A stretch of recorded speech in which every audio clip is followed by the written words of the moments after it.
আপনাদের সকলের প্রতি কৃতজ্ঞতা জানিয়ে আমার আজকের আলোচনা শুরু করছি।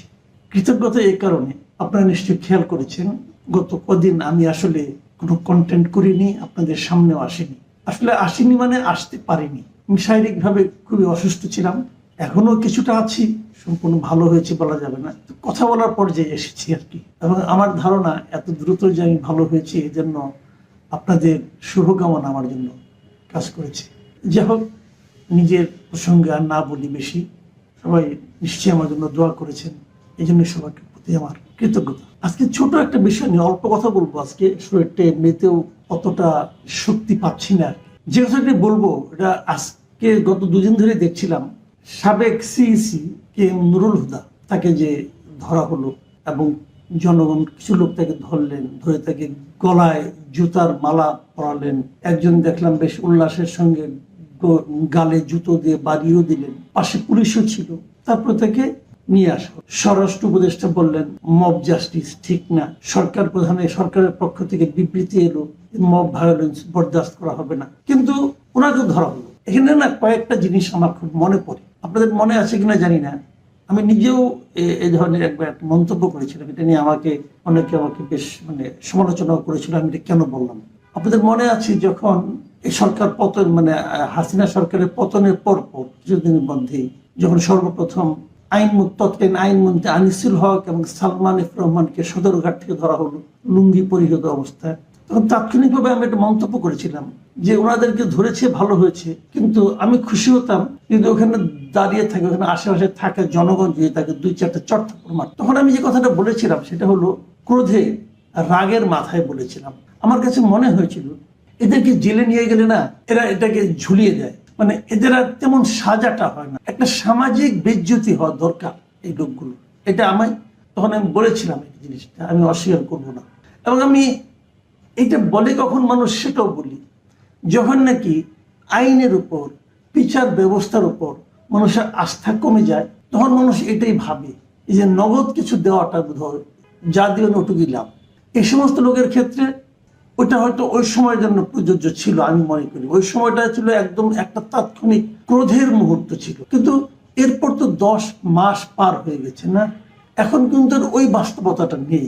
ওই সময় যেটা স্বাভাবিক ছিল সেটা কিন্তু এখন করাটা অস্বাভাবিক, কারণ এখন দেশে একটা সরকার আছে, 10 মাস বয়সী একটা সরকার আছে। আমরা প্রত্যাশা করব যে সেই সরকারটা তো অবশ্যই এতদিনে একটা কন্ট্রোল নিয়ে আসতে পেরেছে, এখন কেন এটা চলবে? এবং আমরা গত 10 মাসে দেখেছি এই ধরনের মব ভায়োলেন্স অহরহ ঘটছে এবং কোনো মব ভায়োলেন্সের কোনো বিচার হচ্ছে না, কাউকে ধরা হচ্ছে না, কাউকে তাৎক্ষণিকভাবে বাধাগ্রস্ত করা হচ্ছে না, বাধাও দেওয়া হচ্ছে না, পুলিশের সামনে এগুলি ঘটছে। এগুলো আমরা দেখছি। কিছুদিন আগে আমরা দেখেছিলাম যে সেনাবাহিনীর পক্ষ থেকে বলা হয়েছিল যে কোনো ধরনের মব তারা সহ্য করবেন না, এই ধরনের মব ভায়োলেন্স তারা সহ্য করবেন না বলা হয়েছিল।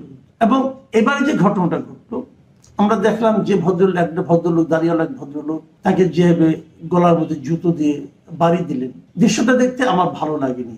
কিন্তু আমি এবার দেখেছি এই দৃশ্যটা দেখে অনেককে আমি পত্রিকাতে, যে পত্রিকায় নিউজটা উঠেছে সেই পত্রিকার নিচের দিকে যে কমেন্ট, সেখানে আমি অনেকে দেখেছি, অনেকে আবার উল্লসিত হয়েছেন যে ওর জন্য এটা প্রাপ্য ছিল।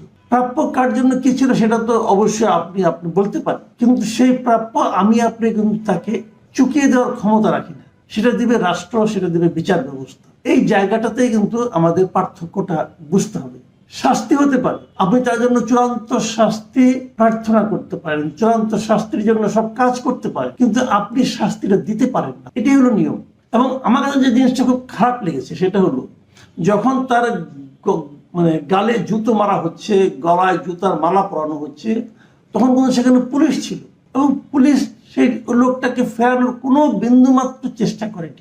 এই জায়গাটাতে আমার আপত্তি। তাহলে পুলিশের কাজটা কি? পুলিশের তো এটা কাজ, পুলিশ তাকে ফেরাবে। স্বরাষ্ট্র উপদেষ্টা দেখলাম উনি বলেছেন যে মব জাস্টিস করা চলবে না। স্বরাষ্ট্র উপদেষ্টা যদি মব জাস্টিস শব্দটা বলেন, মবের মধ্যে জাস্টিস কেমন করে হয়? মব লিঞ্চিং হতে পারে, মব ভায়োলেন্স হতে পারে, এখানে জাস্টিসটা কোথায়?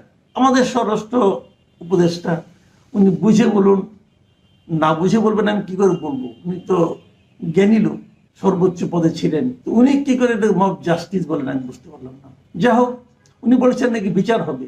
যে পুলিশ চৌকিতে দাঁড়িয়েছিল তার কোনো বিচার হয়েছে কিনা আমি এখন জানি না, বলা হয়েছে দায়ী ব্যক্তিদেরকে গ্রেপ্তার করা হবে। আমি যদ্দূর শুনেছি একজনকে গ্রেপ্তার করা হয়েছে, এবং সেটাও কিন্তু যে আর্মি গ্রেপ্তার করেছে, সেনাবাহিনী তাকে গ্রেপ্তার করে নিয়ে এসেছে। ওই জায়গাটা বরং সেনাবাহিনী অগ্রসর হয়ে আছে, যেমন তারা বলেছে এই ধরনের মব লিঞ্চিং তারা বরদাস্ত করবে না। এটুকু একটা পজিটিভ দিক। কিন্তু যে পয়েন্টটা আমি আজকে আলোচনা করতে চাচ্ছি, এগুলো তো একটা ঘটনা, একটা বেশ দুদিন আগের ঘটনা। যে জায়গাটা নিয়ে আজকে আমি আলোচনা করতে চাই সেটা হলো যে এই যে এত কিছু হলো কে এম নুরুল হুদার ক্ষেত্রে, ওনাকে আদালতে নেওয়া হলো, এরপরেও ওনার মধ্যে কি সে আত্ম অনুশোচনাটা দেখা গেল?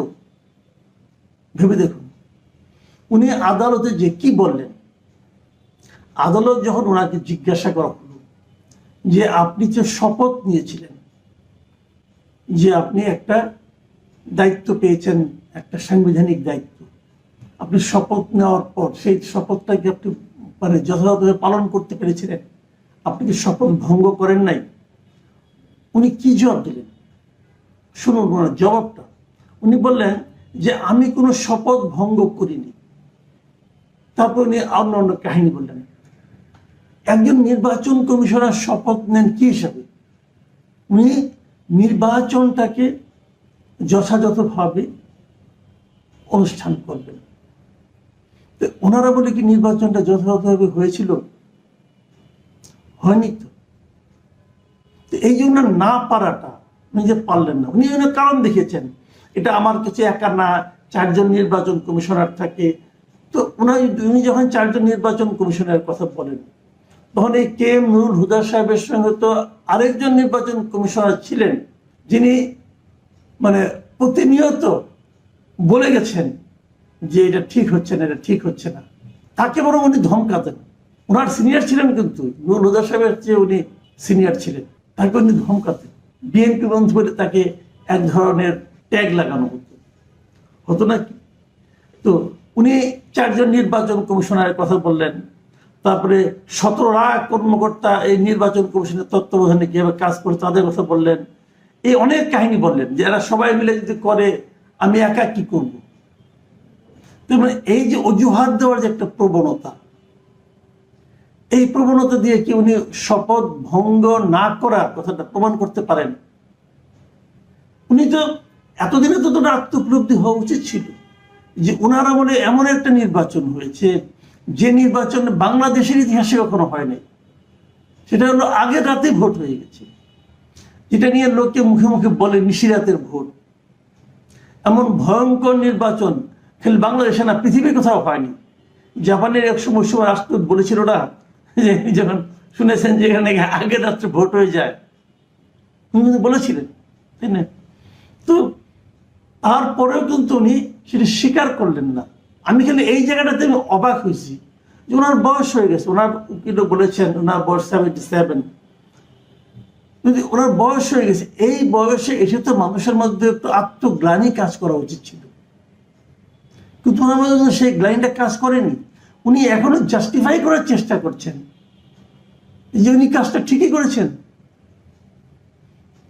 যদিও আমি আগেও বলেছি ওনাকে জুতা মারাটা আমি পছন্দ করিনি, গলায় জুতা মালা দেওয়াটাও আমি পছন্দ করিনি, কিন্তু তারপরে আমি বিস্ময়ের সঙ্গে লক্ষ্য করি এই জুতা পিটা হওয়ার পরেও ওনার আত্ম উপলব্ধি কেন হচ্ছে না? কেন উনি বলছেন না? কেন উনি সরি হচ্ছেন না? কেন হচ্ছেন না? এটা আমার কাছে মানে আমি ঠিক বুঝতেই পারি না যে এটা কিভাবে সম্ভব। তারপরে সেখানে আদালত কিন্তু ওনাকে জিজ্ঞাসা করেছিলেন যে একটা নির্বাচনের শিডিউল যখন ঘোষণা করা হয়, সেই শিডিউল ঘোষণা করার পর তাহলে নির্বাচন কমিশনের কাজটা কি? উনি আবার ঘুরে ঘুরে একই কথা বললেন যে এটা হলো বিভিন্ন রিটার্নিং অফিসার যারা থাকে তারা যখন নির্বাচনের একটা গ্যাজেট ঘোষণা করে তখন নাকি নির্বাচন কমিশনের আর কিছু করার থাকে না। মানে এখানে আরেকটা অজুহাত দিলেন উনি, কেন করার থাকবে না? উনি যে কোনো সময় নির্বাচনকে বাতিল করে যেতে পারতেন, বাতিল করেছেন? করেননি তো। তাহলে মানে আমার কাছে যে জিনিসটা লাগছে খারাপ, সেই জিনিসটা হলো কি, একটা মানুষ বয়স্ক হয়েছে, একটা অন্যায় উনি করেছেন, তখন না হয় বুঝলাম যে তখন উনি চাপ করে করেছেন, ভয় পেয়ে করেছেন, সব বুঝলাম। কিন্তু এখন তো আর সেই ভয়টা, এখন তো এখন সে তো ধরা পড়ে গেছেন রে ভাই, আপনি তো জেলে যাচ্ছেন। তো আপনি এখন সত্য কথাটা বলেন। এই দেশের এই কোটি কোটি ভোটারের আপনি যে হৃদয় ভঙ্গ করেছেন, তাদের যে মানে প্রত্যাশাকে আপনি নষ্ট করে দিয়েছেন, তার জন্য আপনি কোনো দায় নেবেন না। আমি এই জিনিসটা কিছুতেই বুঝি না। ওনার পরে যে নির্বাচন কমিশনে এসেছিলেন হাবিবুল আওয়াল সাহেব, হাবিবুল আওয়াল সাহেব দায়িত্ব নেওয়ার পরে সাংবাদিকদের নিয়ে বসেছিলেন, একবার বিভিন্ন প্রফেশনাল লোকজনদের বসেছিলেন, সাংবাদিকদের ডেকেছিলেন। আমিও সেই সাংবাদিকদের ডাকে দুবার গিয়েছিলাম। তো আমি ওনাদেরকে একটা কথাই বলেছিলাম যে আপনারা দায়িত্ব পালন করার আগে একটু চিন্তা করে দেখেন যে আগের যারা ছিলেন তারা যা করেছেন, যদি আপনারা সেই কাজই করেন তাহলে এই দায়িত্ব নিয়েন না। কারণ আগের যারা যে সমালোচিত হয়েছেন, আগের যারা মানুষের কাছে ঘৃণার পাত্র হয়েছেন, আপনারা সেই কাজ করেন না। আর যদি করেন তাহলে কি হবে, আপনাদের তো এই চাকরি আজীবন থাকবে না।